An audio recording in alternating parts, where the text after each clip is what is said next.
A lot of students often come to me for help on their resumes, especially when it comes to co-op season, or they might be finishing their degree program and they're hoping to get a full-time job. So a lot of these students come to me with their resumes, hoping that I could give them, some fresh pair of eyes and also some advice, considering I also have a full-time job on the side, which I see a lot of different resumes, come to my desk. So there's often a few questions that, most students end up asking me. The first thing is, whether or not I think formatting matters. And in terms of formatting here, I mean, whether or not, having a visually appealing resume, for example, using different icons and colors really matter, or should we go the more traditional route? My perspective on this is it doesn't really matter. Like for me, if I get a very visually appealing, you can tell that the person did it in Photoshop. I'm not going to give it any bonus points. What I do look for is the content and the quality of what you've done in the past. So whether or not it's, really old school, black and white Times New Roman, or if it's really fancy, Photoshoppy, it doesn't matter for me. But the thing is, not everyone has the same opinions on this.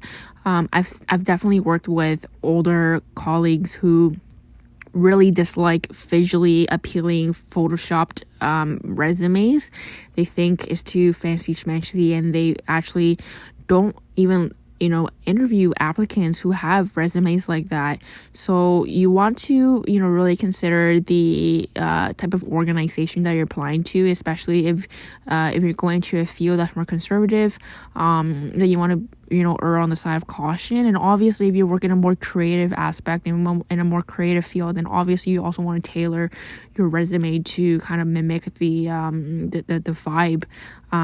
So really, there's definitely no one true right answer in terms of how you should format your resume, but the real answer here is you really to consider what is the vibe and stereotype of the field that you're applying for. Like, is it the norm or is it not?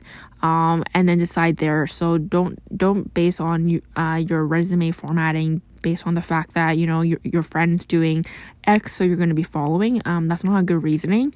Make sure and consider what kind of organization and field that you're applying to, and what the norm is, because you really don't want to stick out like a sore thumb in terms of this aspect. The second common question that I get a lot is about the skills section. So a lot of students like to put a skills section in the resume where they start jotting down all the different softwares that they learned or that they've used in a project, for example, HTML, CSS, JavaScript, or some might, say like Microsoft Visio, Excel, PowerPoint, etc. So it is good to have a skills section. It is a very good summary of highlight in terms of what your capabilities are, especially if you are on more of the technical side. But the only issue with the skills section is a lot of students end up putting things that often employers will already expect you to know. So for example, Microsoft Office is often noted in the skills section. But if you're applying to an office job, then most employers are going to expect you to know how to use Microsoft Office and PowerPoint. The only products in the Office suite that would be really interesting to know is if you have advanced Excel skills, or if you can use other Microsoft tools, for example Microsoft BI or Visio, tools that aren't commonly used.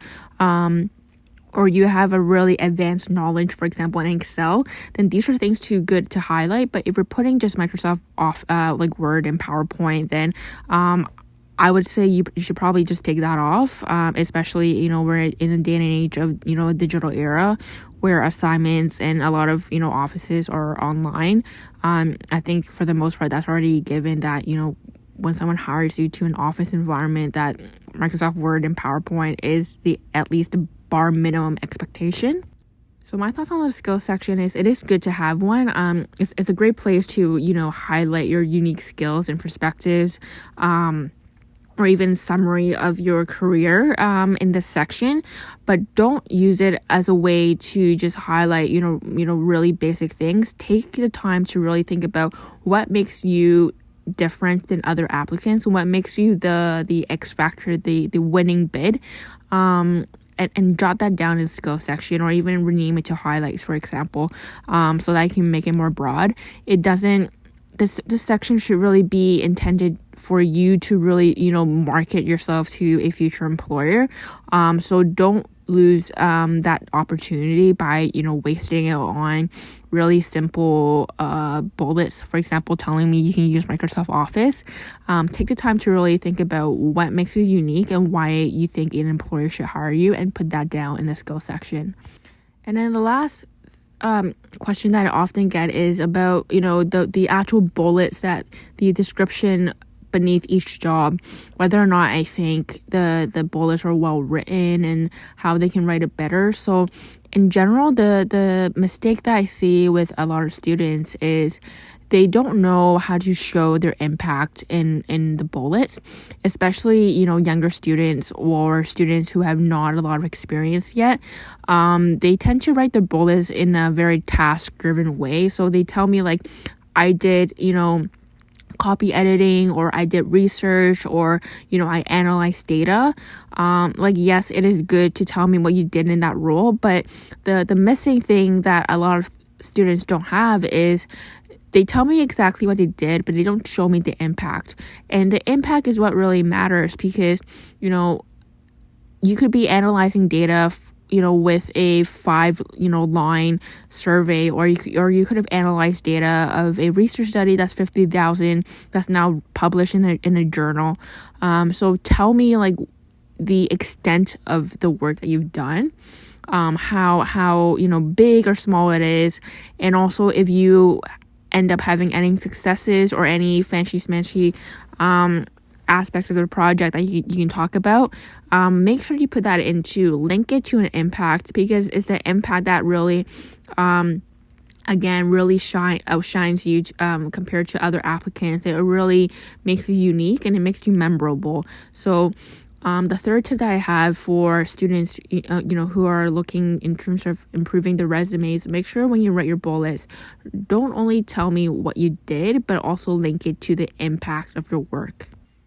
So in total, there's 3 main things that I often get from students in terms of when I review their resumes. The first is formatting, whether or not you should go for a more traditional resume or a more visually appealing resume. This is really up to either your personal preference or the preference of your field that you go into. Obviously, if you go into a more creative field, then you should, make your resume more creative. If you're going into a more traditional field, you should go with a more traditional resume. So do your research before deciding what kind of format you want to go to. The second thing is if you have a skill section, make sure you don't, lose the opportunity to really market yourself. Really take the time and think about what sets you unique from other applicants and write that in the skill section. The skill section shouldn't really be used in terms of, marketing really basic softwares. If you do put any softwares on there, make sure it's very niche, and that these are softwares that most people in that applicant pool wouldn't have. And then finally, if you're looking to upgrade your resume, make sure in the description bullets under for each job, make sure that, you're not only telling me what you did in terms of task-wise, but also linking to an impact, because this will help the future employer to really understand the extent of your work and how big or small a project is, especially if the project that you work on was more internal to an organization. Then it is very helpful to really describe that context to someone that's reading your resume for the very first